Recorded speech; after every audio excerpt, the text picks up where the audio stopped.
Fala galera, beleza? Estamos aqui para o nosso penúltimo vídeo da terceira temporada da série Tirando o Ar na UERJ. O tema de hoje, pessoal, é Guerra Fria. Então vamos lá, vamos dar sequência aqui, vamos ler a questão para a gente entrar nessa temática. Essa temática é um pouquinho extensa, então vamos ver se a gente ganhar tempo para a gente diminuir o tamanho do vídeo. Vamos lá. A tirinha da Mafalda diz o seguinte: meus votos de Feliz Natal vão para todos os povos do Ocidente e meus votos de Feliz Natal vão para todos os povos do Oriente. E ricocheteou na maldita cortina de ferro. Na esfera das relações internacionais, o contexto histórico a qual o personagem faz referência era marcado por uma divisão no mundo, decorrente sobretudo do seguinte fator. Letra A, disputa religioso-cultural. Letra B, antagonismo étnico-linguístico. Letra C, bipolaridade político-ideológica. E letra D, rivalidade financeiro-comercial. Aquela pausa clássica para você resolver, pessoal. Tenta aí. Bom, beleza, voltando. Se você marcou a letra C de casa, você está correto. Né? Questãozinha clássica da UERJ, bipolaridade relacionada à ideia de Guerra Fria. A maior parte das questões da UERJ que fala sobre Guerra Fria bate no conceito clássico de bipolaridade. Tá? Mas vamos lá, vamos falar um pouquinho sobre essa temática, que a gente, conforme a gente falou, é uma temática meio longa, então a gente tem que ganhar tempo aqui. Bom, quando a gente fala da Guerra Fria, pessoal, a gente está falando de um ambiente geopolítico que caracterizou o globo entre 1945 e 1991. Ou seja, 1945, final da Primeira Guerra Mundial e início da Guerra Fria. Então, para a gente pensar o início da Guerra Fria, é importante a gente pensar o finalzinho da Guerra Mundial. Então, quando a Segunda Guerra Mundial vinha se aproximando do seu final, foram realizadas duas conferências importantes dentro desse cenário de guerra. A primeira conferência que a gente vai destacar é a Conferência de Yalta, realizada em fevereiro de 1945. Essa Conferência de Yalta, ela determinava que você teria o leste europeu sob controle da União Soviética, enquanto a Europa Ocidental ficaria sob influência dos Estados Unidos. Lembrando que essa reunião era uma reunião entre os líderes dos grandes países que compunham o grupo dos aliados que lutavam contra o eixo na Segunda Guerra Mundial. Então, quem participou dessa reunião? Líder político dos Estados Unidos, Franklin Delano Roosevelt, líder político da União Soviética, Joseph Stalin, e o líder político da Inglaterra, Winston Churchill. Então, Inglaterra e Estados Unidos, representando o lado capitalista, defendem para o seu lado a Europa Ocidental, enquanto a União Soviética puxa para o seu lado a Europa Oriental. Se a gente for parar para pensar, a Guerra Mundial ainda não tinha nem acabado. A Guerra Mundial só vai acabar em agosto de 1945, a gente está falando de fevereiro, mas as grandes potências que eram as vencedoras da guerra já estavam dividindo a Europa em dois blocos. Bloco capitalista e bloco socialista, a ideia de bipolaridade que caracteriza a Guerra Fria. A gente nota que isso se aprofunda ainda mais quando você pensa a outra conferência importante, a Conferência de Potsdam, que acontece após a derrota da Alemanha, após a rendição da Alemanha na Segunda Guerra Mundial. A Alemanha se rendeu em maio, a Conferência de Potsdam acontece no mês seguinte, e nessa conferência ficou definido que a Alemanha seria dividida em 4 zonas de influência, assim como Berlim. Então, as 3 partes do lado ocidental da Alemanha e da de Berlim seriam de responsabilidade de Inglaterra, França e Estados Unidos, enquanto a parte oriental da Alemanha e de Berlim ficaria sob influência soviética. Ou seja, você também divide a Alemanha em Berlim com base nas ideias de capitalismo e socialismo, a lógica da bipolaridade.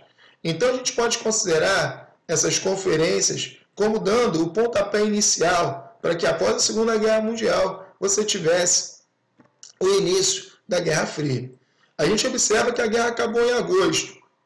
Acabou em agosto com os ataques nucleares que os Estados Unidos promoveu sobre as cidades de Hiroshima e Nagasaki, no Japão.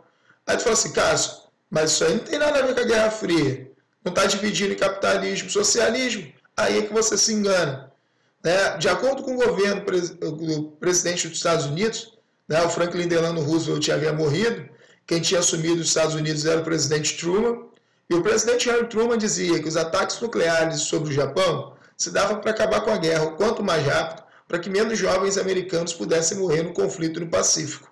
Entretanto, os analistas políticos consideram que o uso da bomba nuclear pelos Estados Unidos no Japão, na verdade, era uma demonstração de força, para mostrar para a União Soviética que eles já dominavam aquele tipo de tecnologia. Logo, se a União Soviética tentasse fazer algo que os Estados Unidos não gostasse, o próximo alvo poderia ser a União Soviética. Então, dentro dessa ótica, o que a gente observa é que esse final da Primeira Guerra Mundial e os anos subsequentes, eles vão ser marcados por uma grande disputa entre o capitalismo e o socialismo, que caracteriza essa lógica de bipolaridade. Então, a gente nota que tanto um lado quanto o outro tenta conter o avanço da outra ideologia. E a gente consegue observar isso de forma mais tranquila e mais fácil quando a gente olha para as posturas do governo norte-americano, ao longo de vários presidentes, diga-se de passagem. Por exemplo, o presidente Truman publicou em 1947 o que ficou conhecido como a doutrina Truman, onde o presidente havia dito que se qualquer país capitalista fosse ameaçado por uma revolução socialista, os Estados Unidos saem em defesa do país capitalista. Então, essa postura do presidente Truman não é de invasão dos locais onde você tinha o socialismo instalado. Entretanto, ele também não ia admitir a invasão de locais capitalistas por tentativas de revoluções socialistas. A gente nota que, conjuntamente à doutrina Truman, a gente também tinha a organização do Plano Marshall. O general Marshall ele vai estar sinalizando para o presidente Harry Truman que havia necessidade de acelerar o processo de reconstrução dos países europeus. Afinal, o ambiente capitalista ele é muito bom se você tem capital. E como a guerra mundial ela se desenvolveu praticamente toda dentro da Europa, atacando também o Japão, mas principalmente na Europa, a gente observa que os países europeus saíram muito desgastados da Segunda Guerra Mundial. E assim como havia acontecido ao final da Primeira Guerra Mundial, a gente teve aí o quê? Uma grave crise econômica pós-guerra. E aí o que acontece? No ambiente de crise econômica, você tem desemprego, inflação, desvalorização da moeda, falta de abastecimento.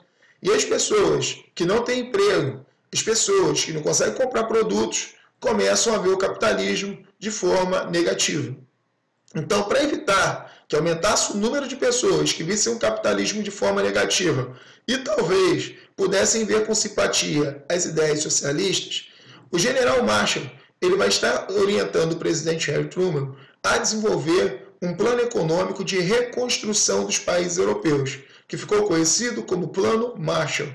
A ideia disso era acelerar o processo de recuperação dos países europeus para que não pudesse ocorrer no interior desses países a expansão das ideias socialistas e pudesse fortalecer a ideia de que os países capitalistas e a sua ideologia liberal eram as mais acertadas, eram as mais adequadas a serem adotadas.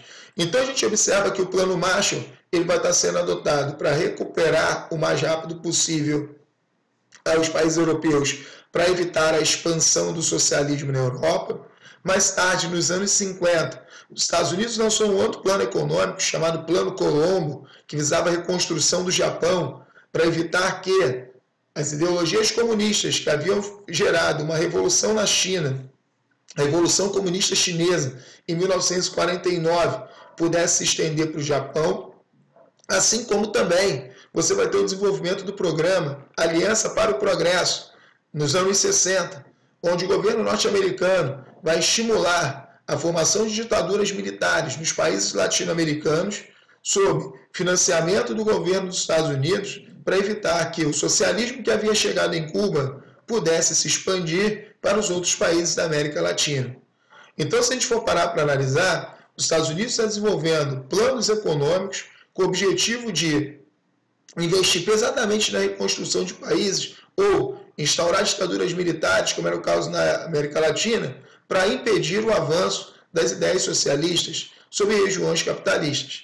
Então, essa disputa entre capitalismo e socialismo, ela vai se dar em várias esferas, e não apenas na esfera política e econômica. Por exemplo, a gente vai ter uma grande competição na esfera científica, com a famosa corrida espacial, corrida armamentista. Assim como a gente também vai ter uma grande disputa no campo esportivo. Cada Olimpíada era uma guerra fria. Por quê? Os países do bloco capitalista e os países do bloco socialista competiam acirradamente para ver qual dos blocos conseguia ganhar maior quantidade de medalha de ouro. Então, o que a gente nota é que essa lógica de disputa, ela se mostrou cada vez mais intensa e cada vez mais intransponível. Por exemplo, o Raymond Aron, um sociólogo francês, chegou a afirmar que, naquele momento, você vivia um ambiente onde a guerra era improvável, mas a paz era impossível. Cássio, mas por que a guerra era improvável se a rivalidade era tão intensa? Porque tanto os Estados Unidos quanto a União Soviética dominavam uma tecnologia bélica muito pesada, armas nucleares, bombas de hidrogênio, e uma guerra entre esses dois países, fatalmente, iria devastar o planeta. Por isso essa guerra era improvável. Então, essa guerra não poderia acontecer, porque com certeza você teria uma destruição mútua assegurada. Tanto os Estados Unidos quanto a União Soviética sofreriam perdas pesadas demais. Mas por que a paz era impossível? Porque não existia uma possibilidade de acordo entre os blocos. As ideologias elas tentavam se impor umas sobre as outras. E a gente pode observar isso nos conflitos regionais. A gente fala que a Guerra Fria era assim chamada porque não havia uma disputa militar, e sim uma disputa ideológica. Entretanto, é importante a gente ressaltar que havia as guerras quentes no interior da Guerra Fria. Cássio, como assim? Não entendi. É simples. Você tinha guerras regionais que estavam envolvidas na disputa entre capitalismo e socialismo. Você vai ter o envolvimento de Estados Unidos e União Soviética, mas não é uma guerra entre Estados Unidos e União Soviética. A gente tem como exemplo disso, por exemplo, a Guerra da Coreia. Então você tem a Coreia do Norte, que era comunista, que é comunista, a Coreia do Sul, que é capitalista, e lá no meio da Guerra Fria, esses países entraram em confronto. A União Soviética saiu em apoio da Coreia do Norte, os Estados Unidos saiu em apoio da Coreia do Sul, e você tinha uma guerra regional que envolvia disputa entre capitalismo e socialismo. Você tinha o envolvimento de Estados Unidos e União Soviética, mas não era uma guerra entre Estados Unidos e União Soviética. A gente pode observar isso também, por exemplo, na Guerra do Vietnã. Na Guerra do Vietnã, você tinha o Vietnã do Norte, comunista, Vietnã do Sul, capitalista, e você vai ter o envolvimento principalmente dos Estados Unidos em apoio ao Vietnã do Sul. Essa guerra teve um resultado diferente da Guerra da Coreia, porque na Guerra da Coreia não houve um vencedor. Então a Coreia manteve-se dividida, como se encontra até hoje, Coreia do Norte e Coreia do Sul. No caso do Vietnã, o Vietnã do Norte comunista venceu a guerra, e por isso o Vietnã foi unificado sob o regime comunista, que existe até hoje também no Vietnã. Então o que a gente observa é que essas disputas, elas eram regionais, mas envolviam essa disputa característica de capitalismo e socialismo. A gente tem um outro exemplo também importante nesse sentido, que seria a descolonização ou independência dos países africanos. Normalmente, o processo de independência desses países africanos tinham dois grupos nacionalistas que buscavam a independência, um financiado pelos Estados Unidos e outro financiado pela União Soviética. Se o grupo que assumisse o controle do país fosse aquele financiado pelos Estados Unidos, você teria a formação de um país capitalista. Se o grupo que assumisse o país depois da independência fosse financiado pela União Soviética, você ia ter o quê? Um país socialista. Os dois países na África que vão dar origem a governos socialistas, dentro desse processo de independência são Angola e Moçambique. No caso de Angola, você vai ter o MPLA assumindo o poder. E no caso de Moçambique, você vai ter a formação, a liderança da Frelimo à frente do país Moçambique. Em Angola, você tinha o Agostinho Neto à frente. E no caso, em Moçambique, você tinha o Samora Machel. Então a gente observa aí dentro desse cenário que em todos os aspectos você ia tendo essa disputa de capitalismo, socialismo, Porém, a gente vai observar que a partir dos anos 70, dos anos 80, o bloco socialista ele começa a apresentar problemas. Quais são os principais problemas que pintam no bloco socialista? Alguns países da Europa Oriental, né, do leste europeu, começam a não querer mais seguir o modelo soviético, começam a querer ter um governo de característica mais liberal. Isso começou em 68 na Tchecoslováquia, com a Primavera de Praga, e depois se expande para outros países, como era o caso da Polônia, onde você teve a formação do sindicato Solidariedade, que buscava o quê? A liberdade em relação à União Soviética. Então você começa a ter, por parte da União Soviética, a necessidade de cada vez mais gastar dinheiro na manutenção de tropas do Pacto de Varsóvia para manter o bloco socialista intacto e inteiro. Só que esses gastos excessivos com a parte militar para manter o bloco socialista unido, isso vai fazer com que a União Soviética deixe de investir em outros setores, como o setor industrial de bens de consumo duráveis. E isso faz com que as pessoas que viviam na União Soviética e nos países do leste europeu, nos anos 80, tivessem que ter produtos ainda com tecnologia dos anos 60. Isso, de uma certa forma, vai gerar insatisfação no interior da própria União Soviética. Então, devido a essa crise dos países do bloco querendo se separar, essa insatisfação da população soviética com atraso tecnológico em relação ao restante do mundo, isso vai fazer com que o Partido Comunista da União Soviética escolhesse como sucessor de Nikita Khrushchev, não, Leonid Brezhnev, fosse um reformista, um membro do Partido Comunista que tivesse coragem para tentar fazer a reforma do modelo soviético de governo. Quem foi escolhido para essa missão foi o cara chamado Mikhail Gorbachev. E o Mikhail Gorbachev vai ficar marcado por ter organizado na União Soviética a perestroika e a glasnost. A glasnost previa a ideia da transparência política, enquanto a perestroika previa a ideia da abertura econômica. O problema é que essas medidas tomadas pelo Mikhail Gorbachev, elas acabaram acelerando o processo do fim da União Soviética, visto que com a glasnost, o Gorbachev propôs que os países que não tivessem interessados em continuar no bloco socialista poderiam se dissociar deles. Então, todos aqueles países satisfeitos chegaram à conclusão que não fazia mais sentido continuar unido à União Soviética. Então, você vai tendo um desmonte do bloco. E, ao mesmo tempo, a perestroika previu uma abertura econômica, que permitiu a entrada de capitais de empresas privadas do lado ocidental dentro da União Soviética. E como essas empresas elas tinham uma tecnologia muito mais avançada do que as empresas estatais soviéticas, isso vai levar à falência das empresas estatais soviéticas e, consequentemente, milhões de desempregados. Chegou-se à conclusão que as ideias do Gorbachev não tinham dado muito certo, porque se previa, em termos de reformar e continuar com o bloco e com a União Soviética. Isso fez com que Mikhail Gorbachev caísse e fosse substituído por Boris Yeltsin.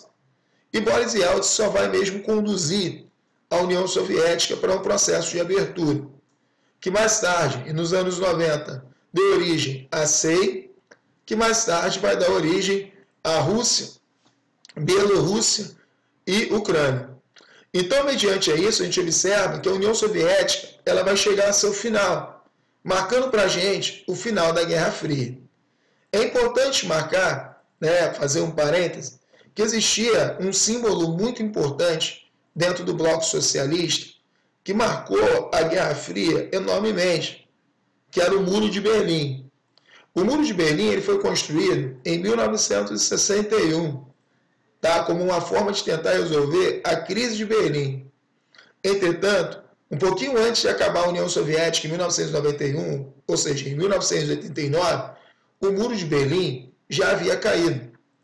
Então, o Muro de Berlim, ao cair, representa para a gente o final simbólico da União Soviética, ou melhor, do bloco socialista.